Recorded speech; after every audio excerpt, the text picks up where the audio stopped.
आज पूरे 3 वर्षों के बाद विनय अपने देश भारत लौट रहा था और अपने से मिलने की खुशी अंदर ही अंदर उत्साहित हो रहा था। अब उसने अपने आने की खबर अपने घर वालों को नहीं की थी, क्योंकि उन्हें सरप्राइज देना चाहता था। नौकरी के सिलसिले में अमेरिका गया था, लेकिन इन दिनों वर्षों में अपने काम में कुछ ऐसा उलझ गया कि अपने देश वापस लौट कर नहीं आ सका। एयरपोर्ट पर उतर कर विनय सोचने लगा कि पिछली बार जब उसकी पत्नी ईशा से उसकी बात हुई थी तो उसने बताया था कि माँ की तबीयत आजकल ठीक नहीं रहती, शायद उन्हें शहर की हवा रास नहीं आई, इसलिए कुछ दिनों के लिए वे गांव में रहने चले गई है। कुछ समय के लिए उन्होंने शांति काकी के घर पर ही एक कमरा किराए पर ले लिया है। विनय जल्दी से जल्दी अपने माँ बाबूजी से मिलना चाहता था, इसलिए वह एयरपोर्ट पर उतरकर अपनी पत्नी से मिलने बिना टैक्सी कर सीधे गांव के लिए निकल गया।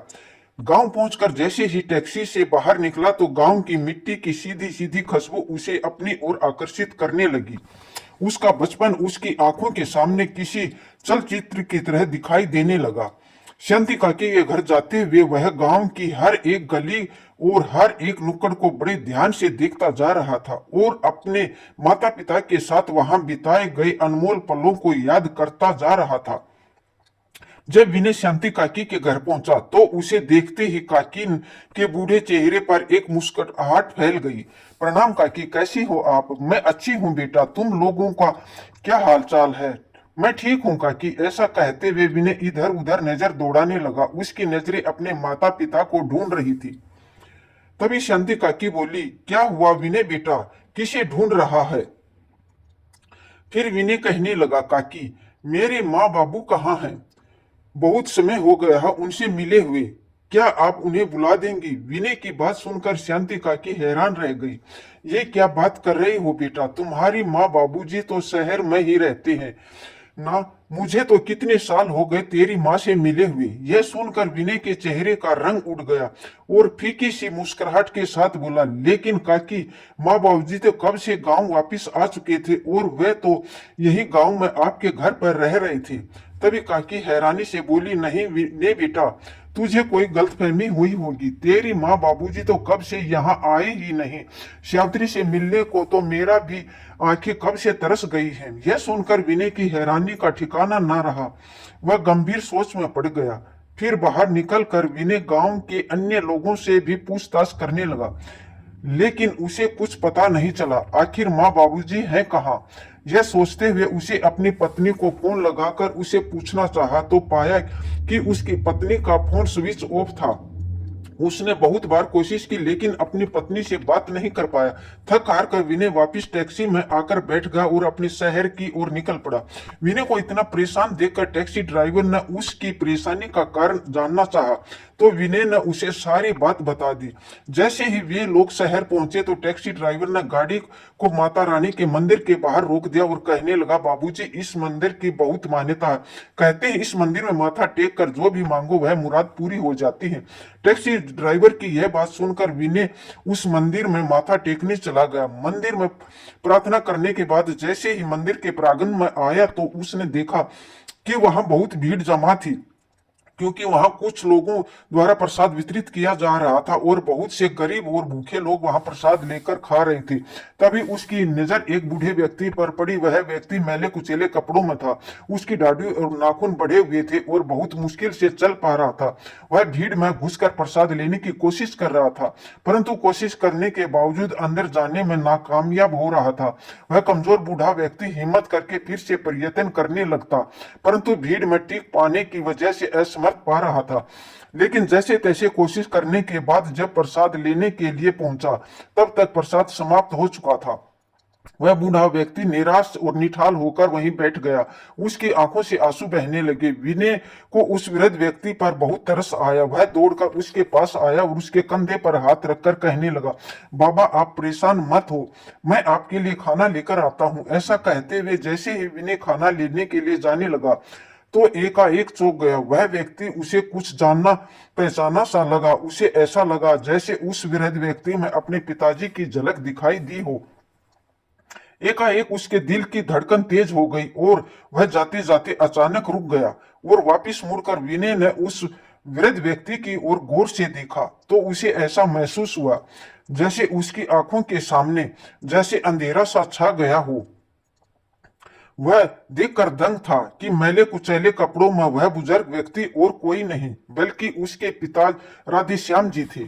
उसकी आंखें चेहरे के अंदर तक धंस चुकी थी और शरीर कंकाल मात्र रह गया महक गया था। विनय को अपनी आंखों पर यकीन नहीं हो रहा था। कुछ पल के लिए तो उसके मुंह से कुछ शब्द निकल नहीं पाए। फिर रूंधे गले से वह बोला, पिताजी आप यहाँ इस हालत में? आपकी यह हालत कैसे हो गई? और आप कहाँ चले गए थे? मैंने आपको कहाँ कहाँ नहीं ढूंढा। ऐसा कहते हुए विनय अपने पिता के गले लग पड़ा। तभी राधे श्याम जी ने एक नजर उसकी ओर देखा और घृणा से उसे झटकते हुए कहा, हमारी इस हालत का जिम्मेदार केवल तू है, तो अब क्या लेने आया है मेरे पास? अपने माँ बाप पर दया आ गई या फिर उसे देखने आया है कि तेरे माँ बाप जिंदा भी हैं या मर गए? तभी विनय बोला, नहीं पिताजी ऐसा मत कहिए, मुझे आप लोगों की ऐसी हालत के बारे में कुछ भी मालूम नहीं था। तभी राधे श्याम जी की आंखों में गुस्सा और नफरत के भाव लिए बोले, अच्छा चलो मान लिया कि तुझे हमारी हालत के बारे में नहीं पता था, लेकिन हमें यहाँ आए लगभग 3 महीने बीत चुके हैं। अपनी पत्नी को तो घर पर तो रोजाना फोन करता ही होगा, क्या तूने हमारे बारे में अपनी पत्नी से पूछा तक जरूरी नहीं समझा? राधे श्याम जी बोले तो विनय रोते हुए बोला, नहीं पिताजी, आप ऐसा सोच भी कैसे सकते हैं कि आपका बेटा अपने माँ बाप के प्यार और त्याग को भूल पाएगा? मैंने ईसा से आपके बारे में पूछा था तो उसने मुझे बताया कि माँ की तबीयत ठीक नहीं चल रही थी, इसलिए गांव में शुद्ध हवा में रहने की माँ की बहुत इच्छा थी, तो वे दोनों को मैंने कुछ दिनों के लिए गांव भेज दिया है। मैंने उनसे पूछा भी था कि माँ बाबूजी गांव में कैसे रहते हैं, क्योंकि अब गांव में मकान तो बिक चुका है। तो ईसा ने मुझे बताया कि आप लोग शांति काकी के मकान में किराए पर रहते हैं। उसने ये सब बातें मुझे ऐसे बताई तो मैंने उन पर यकीन कर लिया, लेकिन मुझे मालूम नहीं था कि मेरी पीठ पीछे यहाँ ऐसा भी कुछ हो सकता है। मुझे माफ कर दीजिए पिताजी, विनय ने अपने पिता के पैर पकड़ते हुए कहा और पूछने लगा, माँ कहाँ है पिताजी? तभी राधे श्याम जी विनय को लेकर शास्त्री जी के पास पहुंचे तो मंदिर के बाहर फुटपाथ पर एक पुरानी सी चादर बिछाकर बैठी हुई थी और राधे श्याम जी का इंतजार कर रही थी। उन्हें देखते ही विनय की आंखें आंसुओं से सरोबार हो गई और रुदे स्वर में विनय बोला, माँ।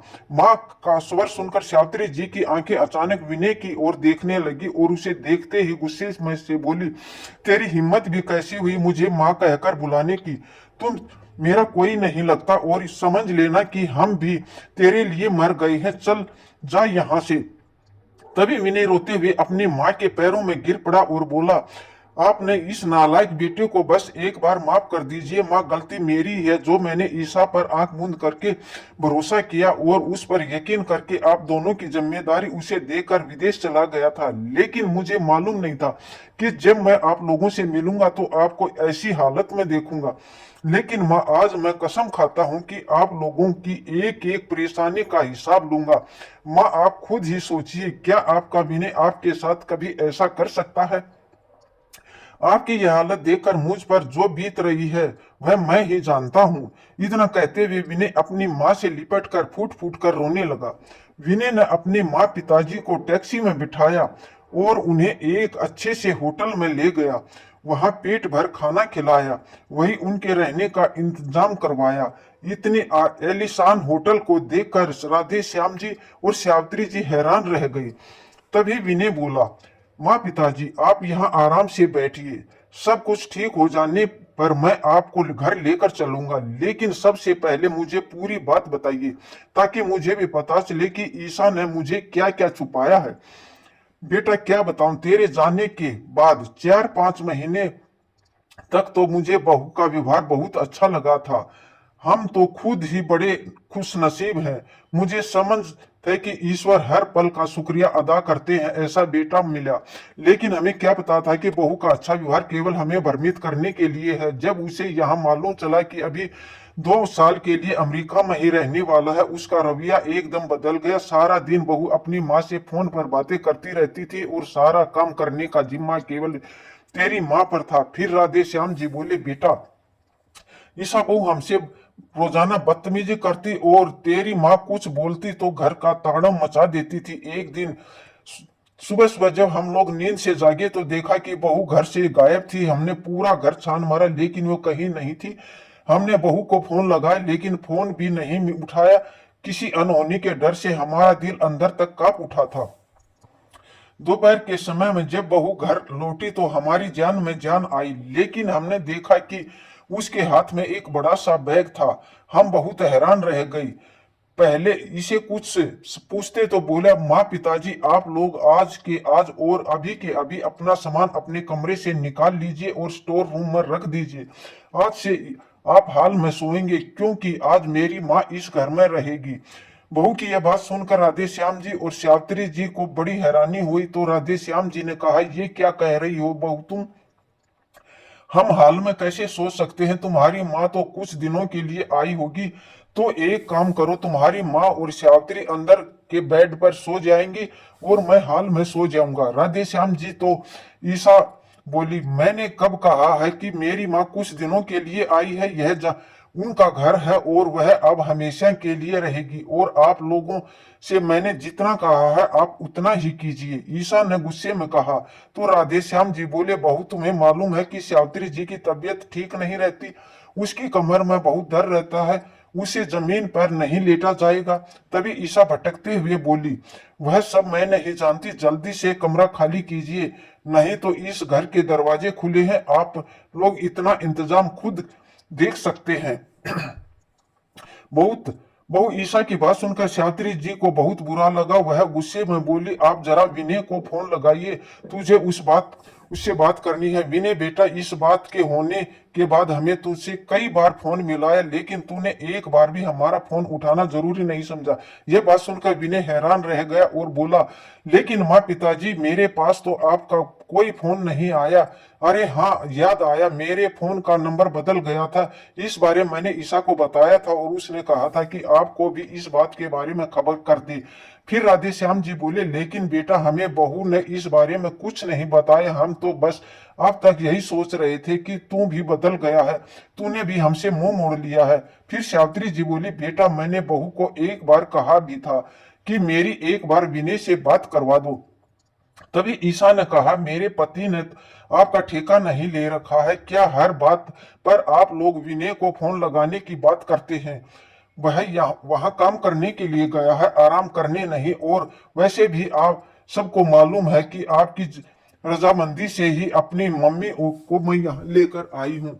हाँ पिताजी, मुझे ईसा ने यह कहा था कि अपनी मम्मी को हमारे घर लेकर आ रही हूँ क्योंकि उसके भाई भाभी उसकी मम्मी को ठीक से ख्याल नहीं रखते और उनसे झगड़ा करते हैं। लेकिन पिताजी, यदि मुझे मालूम होता कि ईसा आप लोगों को आपके कमरे से निकाल रही है तो मैं आपके साथ कभी ऐसा नहीं होने देता। फिर राधे श्याम जी नम आंखों से कहने लगे, बेटा बहू ने हमारी ऐसी हालत कर दी थी कि हमारे पास कोई भी चारा नहीं बचा था और हमने सोच लिया था कि दो रोटी खानी है तो बहू की बातें चुपचाप सुननी होंगी। बेटा एक दिन तेरी माँ को बुखार चढ़ा और मैं उसकी सेवा में लगा था।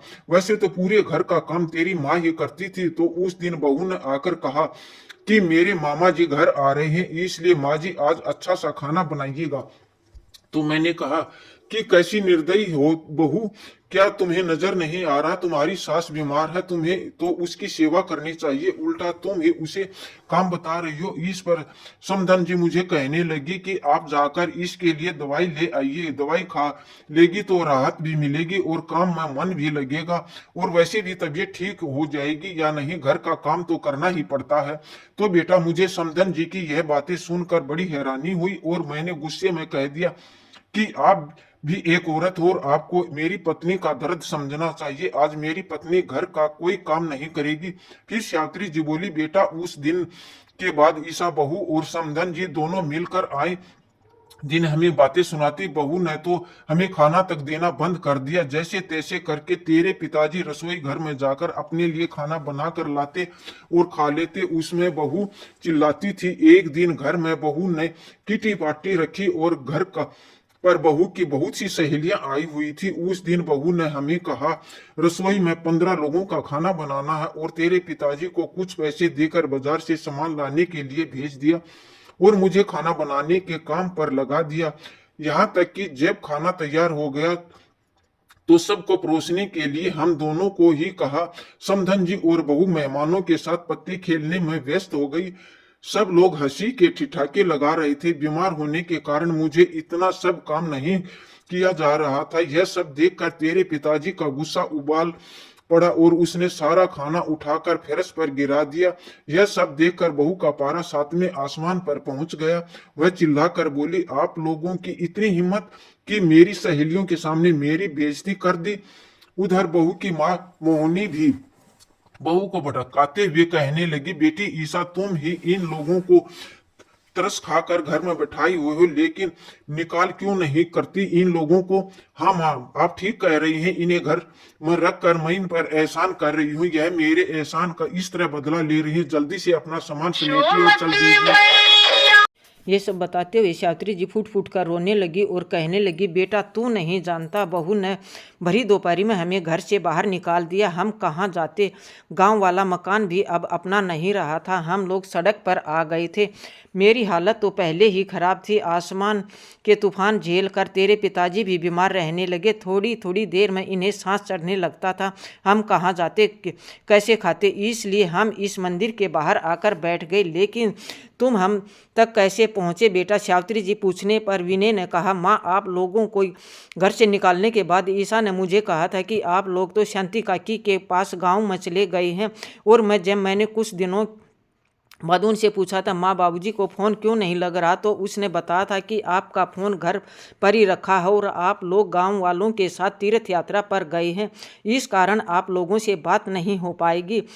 मुझे थोड़ा सा शक भी हुआ, यदि कोई तीर्थ यात्रा पर जाता तो मुझे एक बार बात तो ज़रूर करते, यूं बिना बताए ना जाते। इसलिए मैंने जल्दी काम निपटा कर ईसा को खबर किए बिना भारत वापस आ गए। आपसे मिलने के लिए मैं सबसे पहले गांव में ही गया था, लेकिन वहां शांति काकी ने बताया कि आप तो वहां गए ही नहीं थे। माँ बाबूजी, मुझे आप लोगों की चिंता बहुत हो रही थी। खुद को बहुत लाचार महसूस कर रहा था, इसलिए यहाँ माथा टेकने के लिए पहुँचा और आप लोगों की ऐसी हालत में पाया। लेकिन आप लोग बिल्कुल चिंता मत करना, अब मुझे सब पता चल चुका है। अब तो उस जालिम औरत को मजा चिखाने का समय भी आ गया। मैं कसम खाता हूँ माँ, अगर उसे उसकी औकात ना दिखाई तो आपका बेटा नहीं। ऐसा कहकर विनय अपने घर लौट आया। जैसे ही घर पहुँचा तो देखा उन दोनों माँ बेटी बैठे हुए चाय और स्नैक्स का आनंद ले रही थी। उसी समय ईसा की माँ मोहिनी बोली, बेटी ईसा, तूने अपनी सास ससुर को यहाँ से निकाल तो दिया, लेकिन एक बार देखना तो चाहिए कि वे लोग कहाँ गए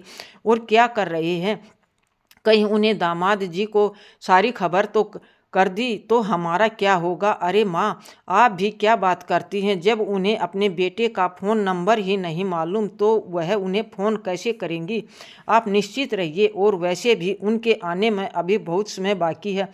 तब तक तो वे दोनों स्वर्ग सिधार जाएंगे। ऐसी हालत में भला कितने दिन जीवित रहेंगे। ईसा ने हंसते हुए कहा।